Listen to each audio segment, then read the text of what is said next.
April 19th, 2021, Solvency.art. Who is Ezra, first of all?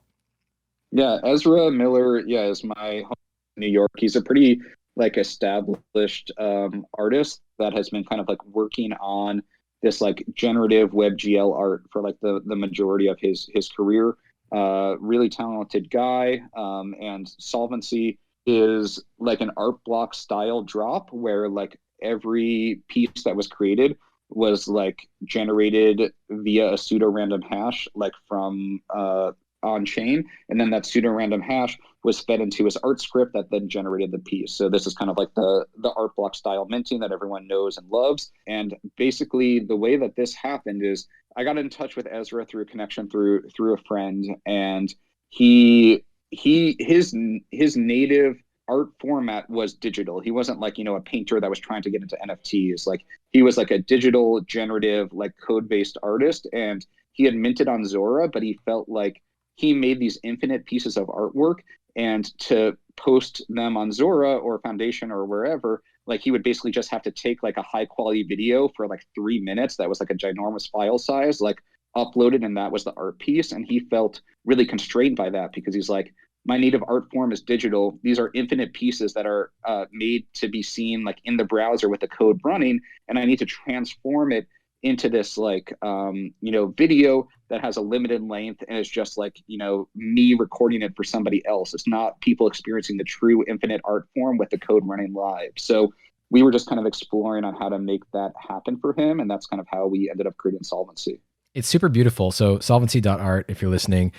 Also, I noticed a little bit of alpha. I wanted to ask you, so you can click on them to see them rendered real-time WebGL 2. Actually, what's the difference between WebGL 1 and 2? What do you know the advantage here?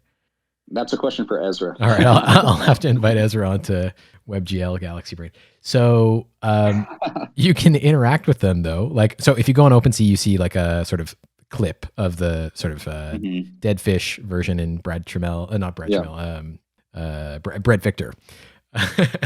Brett Victor, who do you know Brett Victor? You familiar? I don't know the reference. Yeah, he's like a Apple UX guy. Did Dynamic Land in San Francisco, like the future of the library is a computer. Oh, anyway, cool. He has this somewhat popular talk about we haven't yet reached the computer age because we're just like, people think like sharing PSD files is like high tech or whatever, but they're not dynamic simulations. They're not, which this is much closer to, because you can actually click on the work and have a little bit of interaction, and it's being as proof, I guess, that it's rendering real time. I want to know, are there any other, I know I saw space bars like full screen, I think. Are there any other keyboard alpha tips for exploring Solvency?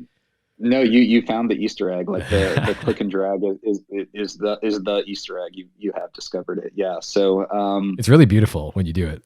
Yeah, and again, like it's so dope that these are infinite. You can literally let this run forever. Like it will keep going. So like that's the beauty of this being like being this bespoke custom thing, instead of trying to fit his art form into the static Zora or Foundation Mint, where you're just limited to a video or a JPEG or whatever. So as we've seen like play out, like I think just more and more people are going to like appreciate these more kind of like novel smart contracts that do things that are like kind of like only possible with this blockchain technology, like using the pseudo random hash on chain to like generate a generative piece of art that like nobody, Ezra did a bunch of testnet mints, and we had an idea of like what this like total collection will look like, but it wasn't until people actually minted them that like actually the minting created the work. And we didn't know, like with photo, for example, is like a very rare texture, so we didn't know like, will there be two photo pieces, or will there be zero, or will there be one? Like, we couldn't predict that. It was all just based on what pseudo random hashes were generated on chain.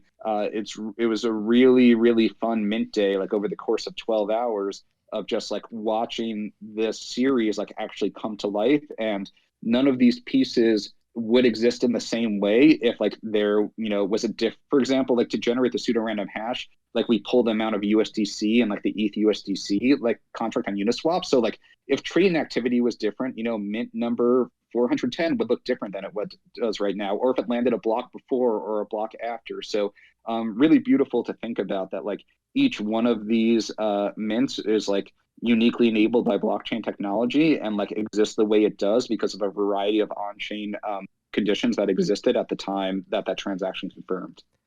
I think these kinds of collections where the minter, the collector, plays a role in the specific creation of that artwork and the artist couldn't possibly have known what that series of coincidences would lead to, I think it creates like a stronger connection with the person who minted it, because they really did play a co-creative role in deciding them. And I don't know, USDC maybe feels warm in its heart or something, but